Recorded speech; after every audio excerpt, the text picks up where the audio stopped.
If weather isn't controlled by Pegasi in certain areas, like the Everfree in the Arctic, do you think maybe there was a time when the rising and setting of the sun and moon wasn't dependent on magic? Like in the days of the three tribes, some audacious unicorn meddled with the sun and moon and consequently destroyed their natural rotation entirely? If you like that guess, remember, it's just a guess. I'm not trying to set anything in stone here. I bring this up because there are some long-running jokes in the Brony fandom that I want to kick in the crotch, aside from the misfortune the fandom wishes upon Skiddlez. The two I'm referring to sort of overlap. Feeling pinky keen. If God doesn't exist, then why is it a horse? Atheist Zero Celestial One. Religious overtones! First, thinking of Celestia as a goddess. I thought people put Discord too high up on a pedestal. Yes, she's been raising the sun and moon for centuries, but we've been given implications that her power is waning. The story is, her long-term plan is for Twilight to succeed her as ruler of Equestria. And as for those visions she seems to have in her sleep of threats to Equestria, that could be a result of her relationship to her sister, the ruler of the night and the stellar Dreamwalker.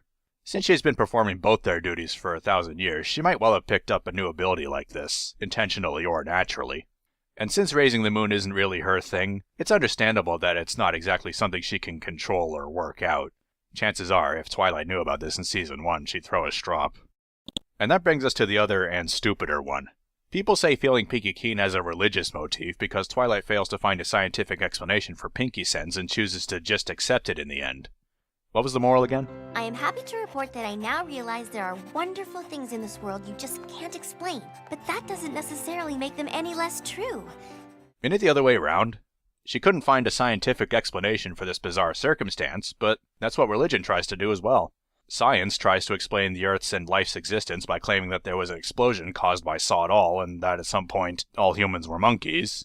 Religion tries to explain the Earth's and life's existence by claiming that some invisible guy made it all for a larf and is now judging his own creation, rewarding and punishing as he pleases with very little consideration. Mind you, Pinky Sense relates to the future, and both science and religion try to tell us how that's going to play out too. Science gives us the sun's explosion, religion gives us hell. Some people have a hard time just rolling with the mere act of existing and want to find the answer just for the sake of it. But fortunately, Twilight learns that some things just don't need an explanation. At least she didn't try to make one up and claim it as unassailable fact. That came later, when she thought she found an explanation for why her friends found Discord's snake and orange jokes so funny, and it was easier to swallow than the fact that she, the Princess of Friendship, missed out on a bonding experience with her friends and was super jealous. It's been said that Pinky Keen's moral ought to have been, it's all well and good to learn and understand things, but as long as you're trying to learn and understand things for the right reasons. But Twilight saying there are some things in the world that defy explanation is sufficient. I'm Brass Polish, thanks for watching, and I know what you're saying. He's implying that scientists and religious believers are deluded and deceitful.